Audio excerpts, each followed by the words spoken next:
बिस्मिल्लाहिर्रहमानिर्रहीम। अस्सलामु अलैकुम। प्यारे दोस्तों, तारीख में एक बाप बेटे का ऐसा वाक़या भी गुजरा है कि जिसे पढ़कर हर एक की आंखें नम हो जाती हैं। हुजूर सल्लल्लाहु अलैहि वसल्लम की वफ़ात के 55 साल गुजर चुके हैं। सुबह का वक्त था।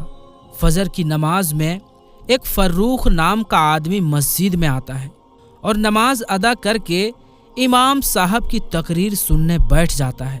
इमाम साहब कह रहे थे कि ऐ लोगों, तुर्किस्तान में जिहाद हो रहा है, वहाँ लोगों की ज़रूरत है, इसलिए आप लोग उस जिहाद में शिरकत करें। हज़रत फ़र्रुख ने जब ये बातें सुनी कि तुर्किस्तान के जिहाद में लोगों की ज़रूरत है तो वो अपने घर आए। उनकी अभी नई नई शादी हुई थी। उन्होंने अपनी बीवी से कहा कि मैं अल्लाह के रास्ते में जिहाद पर जाना चाहता हूँ। बीवी ने कहा कि आप ये कैसी बातें कर रहे हैं, मेरे पेट में आपका 2 महीने का बच्चा है। अगर आप मुझे अकेला छोड़कर चले जाएंगे तो मेरा और मेरे बच्चे का क्या बनेगा। फर्रुख ने कहा कि ऐ अल्लाह की बंदी, तू अल्लाह पर भरोसा रख और ये मेरे पास 4000 दिनार हैं, इन्हें तू अपने खर्चे में लाना और मैं 4 महीने में वापस आ जाऊंगा। बहुत कहने के बाद बीवी ने कहा ठीक है, लेकिन जल्दी वापस आ जाना। और फिर उसी दिन फर्रुख ने अपना जिहाद का सामान तैयार किया और शाम होते होते अपना घोड़ा लेकर घर से निकलने लगे। शौहर को जाता देख बीवी की आंखों में आंसू भर आए। फर्रुख ने बीवी को गले से लगाते हुए कहा कि तुम परेशान ना हो, अल्लाह तुम्हारा रखवाला होगा, मैं जल्द ही वापस आ जाऊंगा।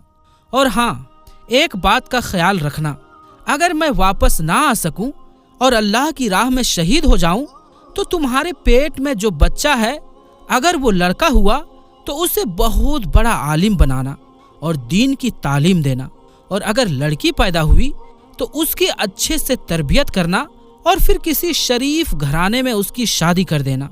इतना कहकर नम आंखों के साथ फर्रुख ने अपना सामान अपने कंधे पर लिया और घोड़े पर बैठकर चल दिए।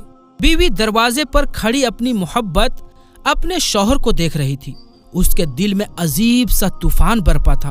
कभी ख्याल आता है कि मेरे शौहर जा रहे हैं, पता नहीं अब कभी इनको देखना नसीब भी होगा या नहीं। और कभी ख्याल आता कि मेरी जिंदगी का अब क्या बनेगा, अगर ये वापस ना आए तो मेरा और मेरे बच्चे का क्या होगा। पता नहीं अब इस दुनिया में मुझे अपने शौहर से मिलना नसीब होगा या फिर सीधे जन्नत में ही उनसे मुलाकात होगी। बीवी ने खुद को संभालते हुए कहा कि तुम अल्लाह पर भरोसा रखो, अल्लाह हमारा और बच्चे का मुहाफिज होगा। फर्रुख ने अपना घोड़ा दौड़ाया और मदीने के रास्ते पर चलने लगे। बीवी दरवाजे पर खड़ी अपनी मोहब्बत को दूर जाता देख रही थी। शाम का वक्त था, अंधेरा छाने वाला था और इधर इस मासूम बीवी के दिल की दुनिया भी वीरान होती जा रही थी। वो बेचारी दरवाजे पर खड़ी मुसलसल रोए जा रही थी और अपने शौहर को दूर जाता देख दिल ही दिल अल्लाह से फरियाद कर रही थी कि मेरे मौला, मेरे शौहर की हिफाजत फरमाना और उन्हें सही सलामत घर वापस भेज देना। अचानक दूर एक गली से फर्रुख ने अपना घोड़ा दूसरी तरफ मोड़ा और वो बीवी की नजरों से छुप गए। इधर बीवी दरवाजे के पास ही बैठकर सिसक सिसक कर रोने लगी। उसे कुछ समझ नहीं आ रहा था कि अब इस अकेले घर में क्या करें। दिन गुजरते गए। एक दिन गुजरा, एक हफ्ता गुजरा, एक महीना गुजरा और इसी तरह 4 महीने गुजर गए। बीवी भी बेचारी इंतजार में बैठी थी कि अब 4 महीने गुजर चुके हैं। उन्होंने वादा किया था कि 4 महीने बाद मैं वापस आ जाऊंगा, इसीलिए अब किसी दिन मेरे शौहर जरूर वापस आ जाएंगे और मेरी जिंदगी में फिर से खुशियां भर जाएंगी। लेकिन इसी तरह पूरा साल गुजर गया। शौहर वापस नहीं आए और उनकी कोई खबर भी ना मिली। कई साल गुजर गए। वो बेचारी मासूम बीवी हर रोज हल्की सी आहट पाकर दरवाजे की तरफ भागती कि शायद मेरे शौहर वापस आ गए हैं। लेकिन दरवाजे पर पहुंचकर मालूम होता कि अभी तो जुदाइयां ही जुदाइयां हैं। बीवी इंतजार करती रही और महीना में हर आने जाने वाले से पूछती कि तुम्हें मेरे शौहर फर्रुख के बारे में कुछ पता है। लेकिन सभी लोगों से सिर्फ एक ही जवाब मिलता कि हमें फर्रुख की कोई खबर नहीं, कि वो कहाँ है और किस हाल में है। इसी तरह 10 साल गुजर गए। अब तो उम्मीद भी टूट चुकी थी। बीवी ने भी समझ लिया था कि शायद मेरे प्यारे शौहर अल्लाह की राह में शहीद हो गए हैं। अब दुनिया में मुझे उनसे मिलना नसीब नहीं होगा, इसीलिए जन्नत ही में उनसे मुलाकात होगी। फर्रुख के घर एक लड़के की पैदाइश हुई। उनकी बीवी ने उस लड़के की बहुत अच्छे से तरबियत की और उसे बहुत बड़ा आलिम बनाया कि यहाँ तक कि इमाम मालिक जैसे लोग उस लड़के के शागिर्द बने। उसका नाम रबिया था। जमाना गुजरता गया। शौहर को गए हुए 27 साल गुजर चुके थे। उनके वापस आने की कोई उम्मीद भी नहीं थी। लेकिन एक रात वो भी आती है कि वही फर्रुख तुर्किस्तान से अपने घर की तरफ वापस लौटते हैं।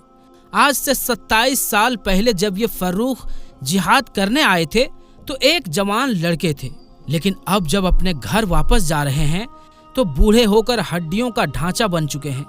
फर्रुख को बीवी बच्चों की याद सता रही थी, इसलिए अपना घोड़ा लिया और मदीने की तरफ चल दिए। हर कदम पर फर्रुख के दिल में एक ही ख्याल आता था कि पता नहीं मेरी बीवी जिंदा होगी या नहीं, पता नहीं मेरे जाने के बाद मेरे घर कोई बच्चा पैदा हुआ था या नहीं, पता नहीं अब मेरा घर मदीना में मौजूद होगा या फिर बीवी ने उसे बेचकर कहीं और रहना शुरू कर दिया होगा, क्योंकि 27 साल गुजर चुके हैं। ये सारे सवालात हजरत फर्रुख के दिमाग में घूम रहे थे और रात के अंधेरे में उनका घोड़ा मदीने की तरफ दौड़ता जा रहा था। रात के 3 बज रहे थे। फर्रुख का घोड़ा मदीने के अंदर दाखिल हुआ। हर तरफ सन्नाटा ही सन्नाटा था, लेकिन फर्रुख के दिल में एक तूफान बरपा था। हजारों सवालात थे जो फर्रुख को परेशान कर रहे थे कि पता नहीं मेरी बीवी जिंदा होगी या नहीं। फर्रुख ने अपने घोड़े की रफ्तार धीरे कर ली और खामोश लफ्जों के साथ आहिस्ता आहिस्ता अपने घर की तरफ बढ़ने लगे। चलते चलते अपने घर के पास पहुंच गए। रात का वक्त था। घर की दीवारें ज्यादा ऊंची नहीं थी, इसलिए फर्रुख ने अपने घोड़े को ऐड लगाई और घोड़ा छलांग लगाकर घर के आंगन में जा खड़ा हुआ। एक नौजवान लड़का बीच आंगन में चारपाई पर लेटा सो रहा था। जब घर में किसी की आहट हुई तो वो लड़का उठ बैठा। उसने देखा कि उसके घर में एक अजनबी आदमी हाथ में तलवार लिए खड़ा है। उस लड़के ने समझा कि ये कोई चोर डाकू है, इसलिए तेजी से उठकर उसने हजरत फर्रुख का गिरेबान पकड़ लिया और कहने लगा कि तुम्हारी हिम्मत कैसे हुई मेरे घर में फांदने की, तुम कौन हो? जब उस लड़के ने तेज आवाज में फर्रुख से पूछा कि तुम कौन हो, तो फर्रुख बहुत ज्यादा डर गए और हाथ जोड़कर कहने लगे कि बेटा मुझे माफ कर दो, मैं गलत घर में आ गया, मैंने समझा कि ये मेरा घर है। उस लड़के ने कहा, वाह बूढ़े दादाजी, चोरी और ऊपर से सीना जोरी। एक तरफ मेरे घर में बगैर इजाजत फांद कर आ गए हो और ऊपर से कह रहे हो कि ये मेरा घर है। तुम्हें शर्म नहीं आती कि इतने बूढ़े हो करके मुसलमानों के घरों में रात के बगैर इजाजत फांदते हो? फर्रुख बहुत बूढ़े हो चुके थे और जिस्म पर झुर्रियां पड़ गई थी, इसलिए उस नौजवान लड़के की गरजती आवाज सुनकर वो कांपने लगे और हाथ जोड़कर कहने लगे कि बेटा मुझे माफ कर दो, मुझसे बहुत बड़ी गलती हो गई, मैं अभी तुम्हारे घर से वापस जाता हूँ, मुझे छोड़ दो। लेकिन उस लड़के ने इनका गिरेबान पकड़ते हुए कहा कि ऐसे कैसे वापस जाओगे? मैं तुम्हें हाकिम के पास ले जाऊंगा और सजा दिलवाऊंगा ताकि दोबारा तुम किसी मुसलमान के घर में फांदने की हिम्मत भी ना कर सको। आवाज सुनकर माँ भी उठ गई थी। उसने अपने लड़के से कहा कि अरे बेटा इन्हें छोड़ दो, ये बूढ़े आदमी हैं, गलती हो गई होगी, इन्हें जाने दो। लेकिन लड़के ने कहा कि नहीं माँ, मैं ऐसे इन्हें नहीं जाने दूंगा। शोर सुनकर मोहल्ले वाले भी जमा हो गए और इमाम मालिक रहमतुल्लाह अलैह भी वहां गए। इमाम मालिक रहमतुल्लाह अलैह को देखकर सारे लोग पीछे हट गए। इमाम मालिक ने आगे बढ़कर फर्रुख से पूछा कि दादाजी आप कौन हैं और इस तरह रात में किसी के घर में कैसे घुस गए? हजरत फर्रुख ने जवाब दिया कि बेटा मैं बूढ़ा हो चुका हूँ, मेरी नज़र कमज़ोर है, इसलिए मुझसे गलती हो गई है, मैंने समझा कि ये मेरा घर है। इमाम मालिक ने पूछा कि दादाजी आपका नाम क्या है और आप कहाँ के रहने वाले हो? मदीना के तो नहीं लगते। फर्रुख ने कहा कि बेटा मैं मदीने ही का रहने वाला हूँ اور آج سے 27 سال پہلے میں ترکستان جہاد پر چلا گیا تھا اور آج لوٹا ہوں۔ میرا نام فروخ بن عبد الرحمن ہے۔ گھر کے اندر سے فروخ کی بیوی یہ سب جھگڑے خاموشی سے سن رہی تھی، لیکن جیسے ہی ان بوڑھے دادا کی زبان سے سنا کہ میرا نام فروخ ہے تو گھر کی چھت سے کھڑکی کھول کر اپنے شوہر کو دیکھا۔ بیوی کو اپنے شوہر کے بوڑھے چہرے میں وہی جوان چہرہ نظر آنے لگا۔ ایسا لگ رہا تھا کہ زمانہ کروٹیں بدل کر پھر سے 27 سال پیچھے چل گیا ہو، اور وہی فروخ جو اپنی بیوی کو چھوڑ کر جہاد میں اللہ کی خاطر جا رہے تھے، وہ سارا منظر بیوی کے نظروں کے سامنے چھا گیا، اور بیوی نے چیختے ہوئے اپنے لڑکے ربیہ سے کہا کہ اے ربیہ، اس آدمی کا گریبان چھوڑو۔ حضرت ربیہ نے گھبرا کر اپنی ماں کی طرف دیکھا تو ماں نے کہا، بیٹا تجھے پتا بھی ہے کہ یہ کون ہے؟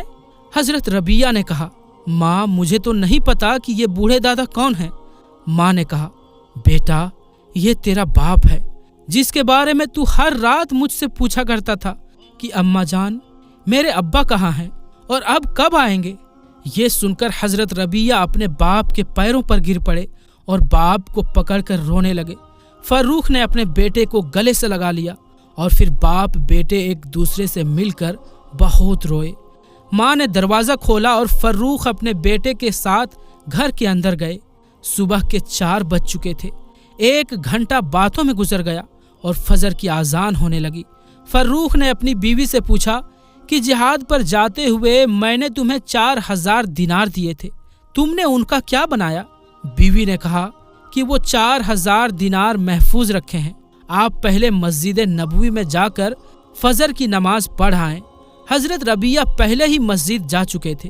فروخ تھوڑا دیر سے مسجد میں پہنچے تو ایک بہت بڑا مجمع پہلے سے مسجد نبوی میں موجود تھا۔ فروخ نے پیچھے کھڑے ہو کر جماعت کے ساتھ فجر کی نماز پڑھی، اور پھر نماز کے بعد کیا دیکھتے ہیں کہ امام صاحب اپنی جگہ پر گھوم کر بیٹھ گئے ہیں، اور بڑے بڑے علماء اکرام کی امام مالک جیسے لوگ ان امام صاحب کو گھیر کر بیٹھ گئے، اور پھر امام صاحب لوگوں کو حدیث کا درس دینے لگے۔ فروخ کی آنکھوں کی روشنی کمزور ہو گئی تھی، اس لیے وہ امام صاحب کو پہچان نہیں پائے اور پیچھے ہی بیٹھ کر سارے لوگوں کے ساتھ حدیث کا درس سننے لگے۔